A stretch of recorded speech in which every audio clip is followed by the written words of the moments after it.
ഇല്ലത്തിൻ്റെ പടിഞ്ഞാറേ ഭാഗത്ത് നിന്ന് ഏതാണ്ട് 10 മിനിറ്റ് നടന്നാൽ ഒരു പുഷ്പകമുണ്ട്.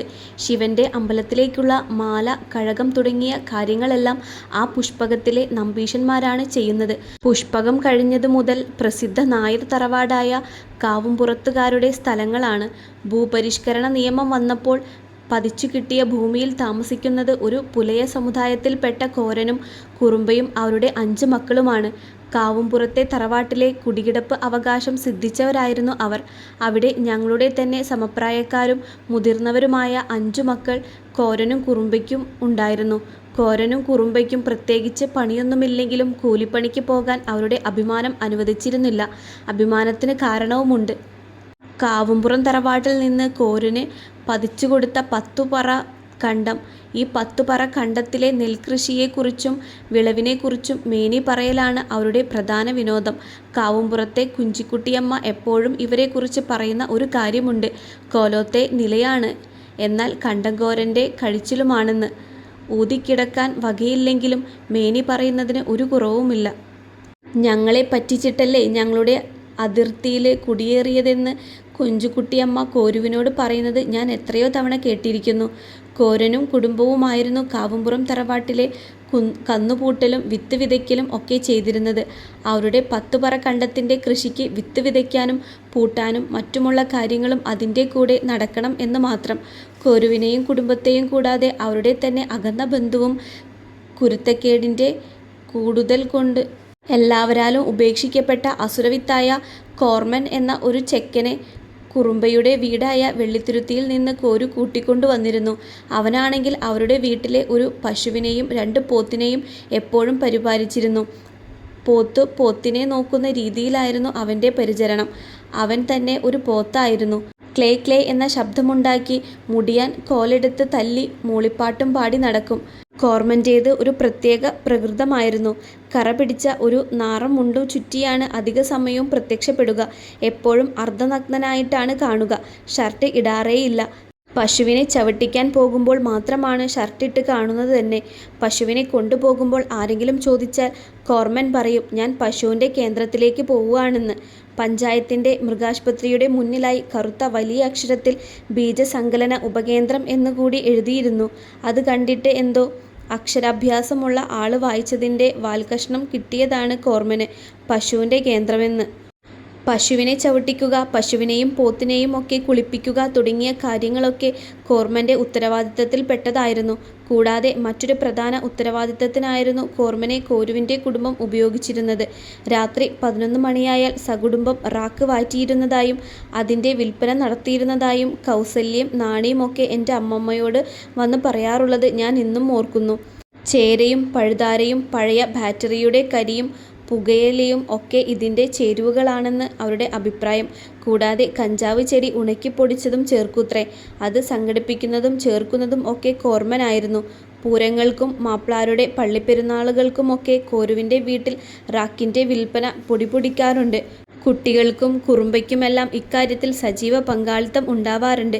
കന്നുപൂട്ടലും റാക്ക് വിൽപ്പനയൊക്കെ കേമമായി നടത്തി കോർമൻ കോരുവിൻ്റെ വീട്ടുകാരുടെ എല്ലാ പ്രശംസയും ഏറ്റുവാങ്ങി ഊറ്റം കൊണ്ട് നടക്കുന്ന സമയത്താണ് അമ്പലവാസിയായ പാവം എൻ്റെ നന്ദിനിക്കുട്ടി ആ ദുഷ്ടൻ്റെ ശ്രദ്ധയിൽപ്പെടുന്നത്. ഒരു വിഷുക്കാലത്താണ് എന്നാണ് എൻ്റെ ഓർമ്മ. മേടമാസത്തിലെ വെയിലാറി വൈകിട്ട് കളിക്കാനായി ഞങ്ങൾ കുട്ടികൾ പാടവരമ്പത്ത് ഒത്തുചേർന്നിരുന്നു. കുട്ടികൾ എല്ലാവരും പാടവരമ്പിലൂടെ ശിവന്റെ അമ്പലത്തിനടുത്തുള്ള മഞ്ചാടി മരം ലക്ഷ്യമാക്കി നടന്നു. ഞാനും നന്ദിനിക്കുട്ടിയും കാവുംപുറത്തെ ദേവിയും മാരാത്തെ വേണിയും എൻ്റെ ഓപ്പോളും എല്ലാവരും ചേർന്ന് ഓരോരോ വർത്തമാനങ്ങൾ പറഞ്ഞ് ധൃതിയിൽ നടന്നു. ഇരുട്ടും മുൻപ് തിരിച്ചെത്തണം എന്ന് എൻ്റെ ഓപ്പോൾ ഇടയ്ക്കിടെ പറയുന്നുണ്ടായിരുന്നു. ഞങ്ങൾ വേഗം നടന്നു.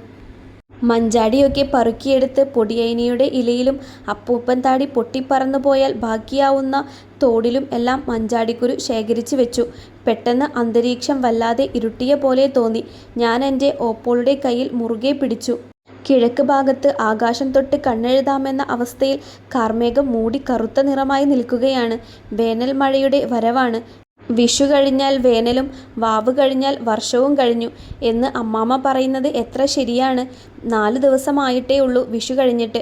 അപ്പോഴേക്കും വേനൽ കഴിഞ്ഞ് എന്ന് ഓർമ്മിപ്പിക്കാനായി മഴ വന്നു തുടങ്ങി. ഞങ്ങൾ കുട്ടികൾ തിരിച്ചു വേഗത്തിൽ നടക്കാൻ തുടങ്ങി. ഓപ്പോൾ എൻ്റെ കൈ പിടിച്ച് വലിച്ച് വേഗത്തിൽ നടന്നു. എനിക്ക് മഴ നനയാൻ ഇഷ്ടമാണെങ്കിലും മഴയ്ക്ക് മുൻപേ വീടെത്തണമെന്ന് ലക്ഷ്യം വെച്ച് ഞാനും ഓടി നടന്നു. കാവുംപുറത്തെ ദേവിയുടെ പറമ്പ് കഴിഞ്ഞ് പുഷ്പകവും കഴിഞ്ഞാൽ നന്ദിനിക്കുട്ടിയുടെ ഇല്ലത്തെത്താം. അതുകൊണ്ട് ദേവിയും നന്ദിനിക്കുട്ടിയും ഒരുമിച്ച് ഞങ്ങളുടെ എതിർദിശയിലേക്ക് വേഗത്തിൽ നടന്നുപോയി. ഞങ്ങൾക്ക് പാടം വഴി തന്നെയാണ് എളുപ്പം. മാരാത്തെ വേണിയും ഞങ്ങൾക്കൊപ്പമുണ്ട്. ഞങ്ങൾ മൂവരും ഏതാണ്ട് നടന്ന് പാടത്തെത്തിയപ്പോഴേക്കും മഴയ്ക്ക് ശക്തി കൂടി. ഞങ്ങൾ നനയാൻ തുടങ്ങി. മഴ ഭൂമിയിൽ പതിച്ചപ്പോഴേക്കും എന്തൊരു മാറ്റമാണ്! പുതുമണ്ണിൻ്റെ മണം പ്രകൃതിയിൽ നിറഞ്ഞു നിന്നു.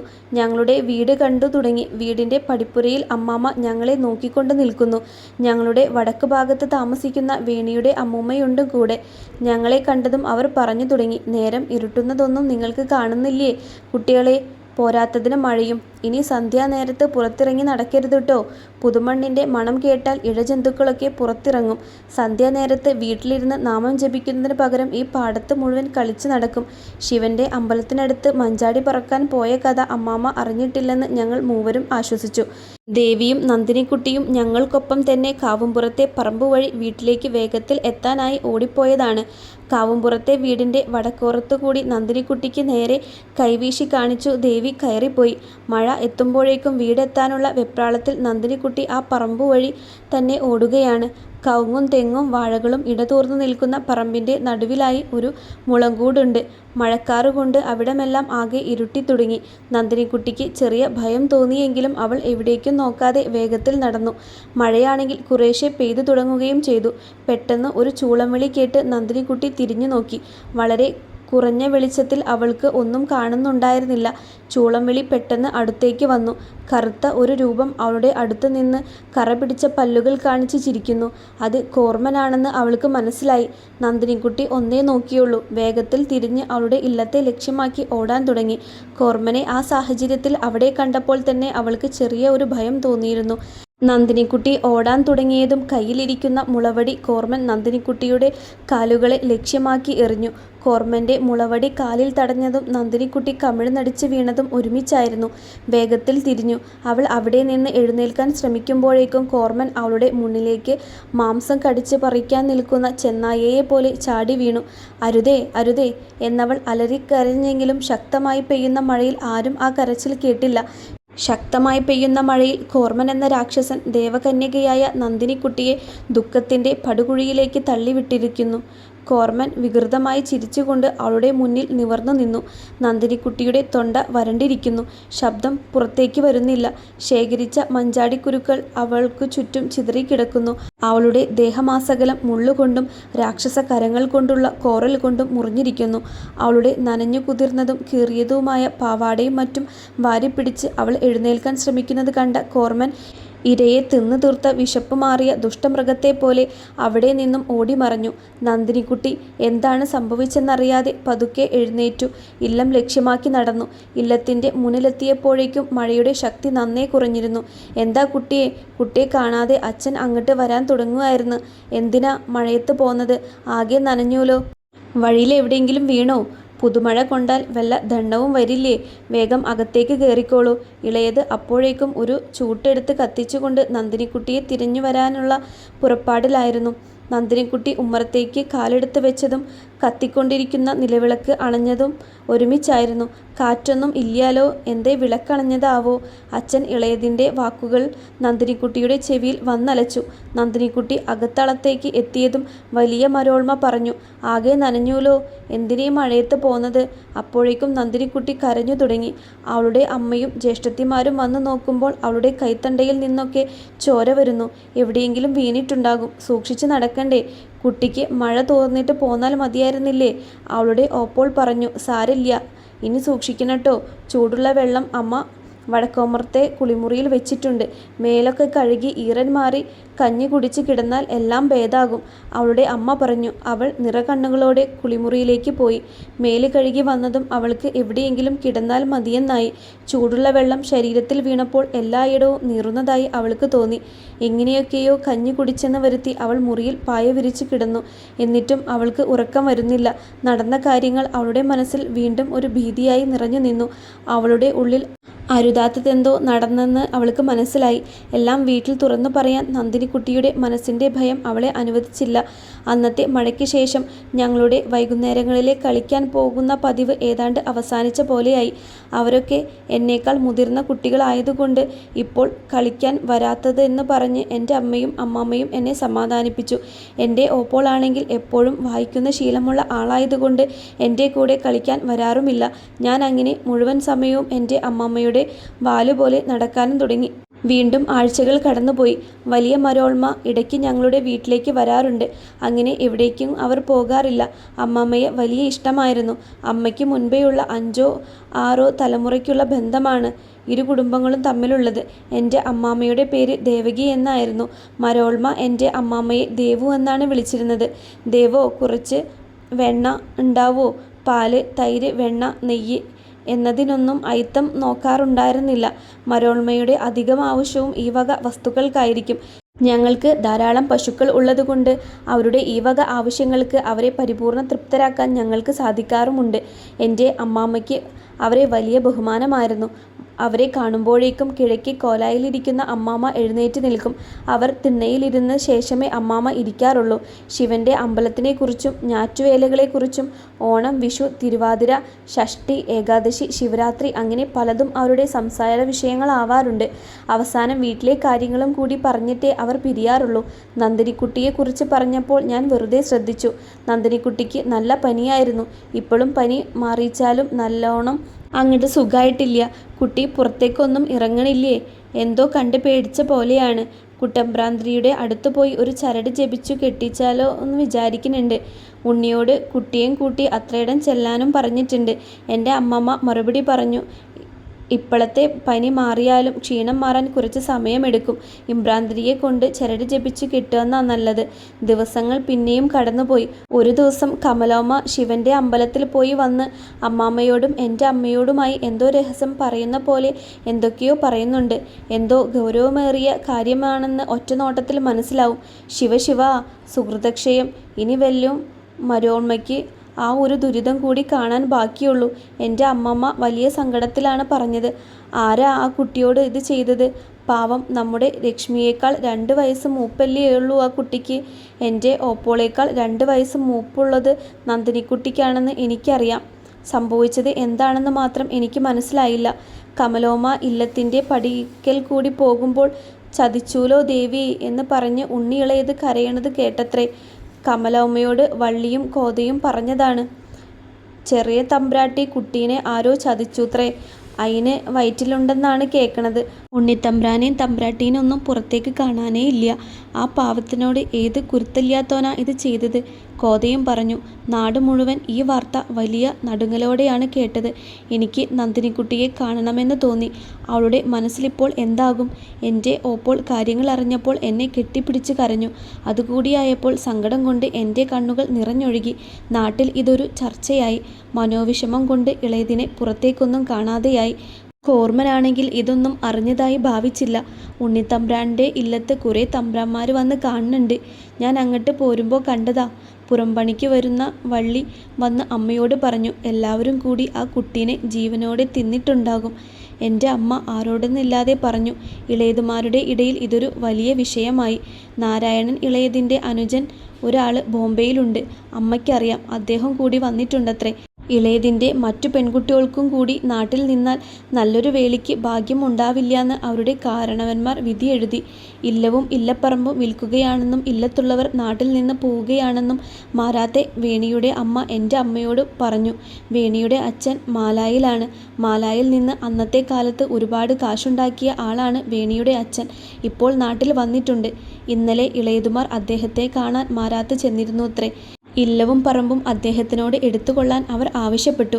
അദ്ദേഹത്തിനിപ്പോൾ സ്ഥലത്തിൻ്റെ ആവശ്യമില്ലെന്നും അദ്ദേഹത്തിൻ്റെ സുഹൃത്തും കൂടെ മലായിൽ തന്നെ ജോലിയുള്ള ഒരു ഗോപാലകൃഷ്ണൻ നായർ ഒരു സ്ഥലത്തിൻ്റെ കാര്യം പറഞ്ഞിരുന്നു എന്നും അദ്ദേഹം പറഞ്ഞു.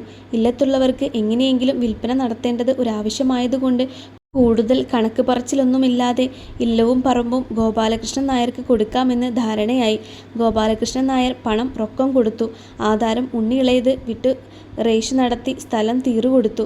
ഉണ്ണിയിളയതിന് ഒരേ ഒരു നിർബന്ധമേ ഉണ്ടായിരുന്നുള്ളൂ, ആധാരം റേഷാക്കാൻ റേഷാപ്പീസിലേക്ക് വരാൻ കഴിയില്ല എന്നുള്ളത്. ഇളയതിന് ഇപ്പോൾ ഏറ്റവും ഭയം ചുറ്റും താമസിക്കുന്ന ആളുകളെയാണ്. ഈ വരുന്ന ശനിയാഴ്ച ഇല്ലത്തുള്ളവർ പോവുകയാണ്. ബോംബെയിലേക്കാണ് പോകുന്നത്. കൃഷ്ണൻ ഇളയത് കൊണ്ടുപോകുകയാണ്. ഈ ജന്മത്തിൽ ഇല്ലത്തിൻ്റെ തൊടിക്കപ്പുറം ഒരു ലോകമില്ലെന്ന് കരുതി ജീവിച്ച അവർ ബോംബെയിലേക്ക്. കേൾക്കുന്നവരെല്ലാം അതിശയത്തോടെ ആ വാർത്ത കേട്ടുനിന്നു. ശനിയാഴ്ച ഒരു കറുത്ത അംബാസിഡർ കാർ ഇല്ലത്തിൻ്റെ മുന്നിൽ വന്ന് നിന്നു. ചുറ്റുമുള്ള നാട്ടുകാരെല്ലാം അവരെ വ്യസനത്തോടെ അവരെ യാത്രയാക്കാൻ ഇല്ലപ്പറമ്പിൻ്റെ വശങ്ങളിൽ നിൽപ്പുണ്ടായിരുന്നു. ഞാനും ഓപ്പോളും അമ്മയും അമ്മാമ്മയും കമലാമ്മയും നാണു നായരും ഇല്ലത്തിൻ്റെ വടക്ക് വശത്ത് നിൽക്കുന്നുണ്ടായിരുന്നു. ഉണ്ണി ഇളയതും മകനും ഒരു ട്രങ്ക് പെട്ടിയും 2 സഞ്ചികളും എടുത്ത് ആദ്യം കാറിനടുത്തേക്ക് നടന്നു വന്നു. 2 സഞ്ചിയുമായി സാവിത്രിക്കുട്ടിയും രുക്മിണിക്കുട്ടിയും ആരെയും നോക്കാതെ വന്ന് കാറിൽ കയറി. നന്ദിനിക്കുട്ടി ഇല്ലത്തിൻ്റെ വടക്കേപ്പുറത്ത് നിൽക്കുന്നുണ്ടായിരുന്നു. നിറകണ്ണുകളോടെയാണ് അവൾ നിന്നിരുന്നത്.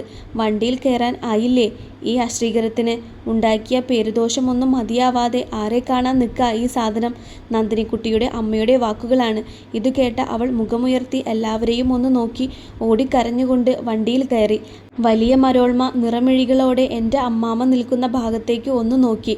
ദേവോ എന്നൊന്ന് വിളിച്ചു. എന്നാൽ പിന്നെ എല്ലാരോടും യാത്രയില്ലാട്ടോ, ശരി എന്നാ എന്ന് പറഞ്ഞ് ഇല്ലത്തേക്കൊന്ന് അവസാനമായി തിരിഞ്ഞു നോക്കി കാറിൽ കയറി. നന്ദിനിക്കുട്ടിയുടെ അമ്മയും കയറി കാറിൻ്റെ ഡോർ അടച്ചു. അവരെയും കൊണ്ട് കാർ പോകുന്നത് കണ്ണിൽ നിന്ന് മറയുന്നത് വരെ ഞങ്ങളെല്ലാവരും നോക്കി നിന്നു. അന്നാദ്യമായി എൻ്റെ അമ്മാമ്മ കരയുന്നത് ഞാൻ കണ്ടു. എല്ലാ കാര്യങ്ങൾക്കും പ്രാപ്തിയും കഴിവുമുള്ള എൻ്റെ അമ്മാമ്മ കരയുന്നത് ഞാൻ കണ്ടിട്ടേയില്ല. അമ്മാമ്മ വേഷ്ടിയുടെ തലപ്പ് കൊണ്ട് കണ്ണു തുടയ്ക്കുകയും ഇടറിയ ശബ്ദത്തോടെ എൻ്റെ അമ്മയോട് അവരുടെ യോഗത്തെക്കുറിച്ച് സംസാരിക്കുകയും ചെയ്തു. എൻ്റെ അമ്മയാണെങ്കിൽ ചെറിയ കാര്യങ്ങൾക്ക് പോലും സങ്കടപ്പെടുന്ന ആളാണ്. എൻ്റെ അച്ഛൻ ജോലിക്കായി വൈത്തിരിയിലേക്ക് തിരിച്ചു പോകുമ്പോൾ കൂടി കരയുന്ന ആളാണ് എൻ്റെ അമ്മ.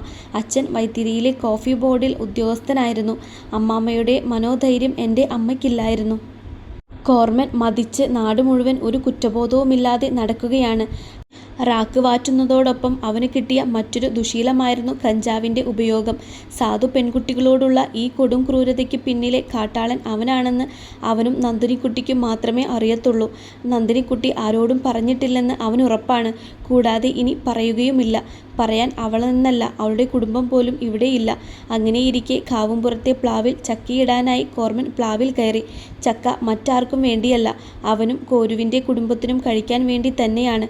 പ്ലാവിൻ്റെ ഓരോ കവണയിലും ചവിട്ടി അവൻ മുകളിലേക്ക് തന്നെ കയറിക്കൊണ്ടിരുന്നു. ഏറ്റവും മുകളിലുള്ള വലിയ ചക്കയെ ലക്ഷ്യം വെച്ച് അവൻ കയറി. പ്ലാവിൻ്റെ തലക്കിലിരിക്കുമ്പോൾ അവന് നന്ദിനിക്കുട്ടിയുടെ ഇല്ലത്തിൻ്റെ മുകൾ ഭാഗം കൃത്യമായി കാണുന്നുണ്ട്. അവനൊന്ന് വെറുതെ അങ്ങോട്ടേക്ക് നോക്കി. സർവാഭരണ വിഭൂഷിതയായി തലയിൽ കിരീടം വെച്ച ഒരു സ്ത്രീരൂപം കയ്യിൽ ശൂലവുമായി ഇല്ലത്തിൻ്റെ നടുമുറ്റത്തിൽ നിന്നുയർന്ന് അവനു നേരെ പാഞ്ഞടുക്കുകയാണ്. കൈകാലുകൾ വിറയ്ക്കുന്ന പോലെ കോർമന് തോന്നി. ആ ഭഗവതി രൂപം കോർമനെ സംഹരിക്കാൻ ഉടലെടുത്തു വന്ന ഉഗ്രരൂപിണിയായി അവനു നേരെ പാഞ്ഞെടുത്തു. അയ്യോ തമ്പ്രാട്ടിക്കുട്ടി, എന്നോട് പൊറുക്കണേ എന്ന് പറഞ്ഞ് മാത്രം അവന് ഓർമ്മയുണ്ട്. പിന്നെ ഓർമ്മ വരുമ്പോൾ അവൻ അരയ്ക്ക് കീഴ്പോട്ട് തളർന്ന് താലൂക്ക് ആശുപത്രിയിലെ കട്ടിലിലാണ്. അപ്പോഴേക്കും നന്ദിനിക്കുട്ടിയെ ഉപദ്രവിച്ചത് കോർമനാണെന്ന വസ്തുത നാട്ടിൽ പാട്ടായി കഴിഞ്ഞിരുന്നു. അവൻ്റെ നാവിൽ നിന്ന് തന്നെ അത് എല്ലാവരും അറിഞ്ഞിരിക്കുന്നു. കോരു ആശുപത്രിയിൽ നിന്ന് പേരുവെട്ടി കോർമനെ നേരെ വെളിത്തിരുത്തിയിൽ തന്നെ കൊണ്ടുചെന്നാക്കി. കോർമന് അമ്മ മാത്രമാണുണ്ടായിരുന്നത്.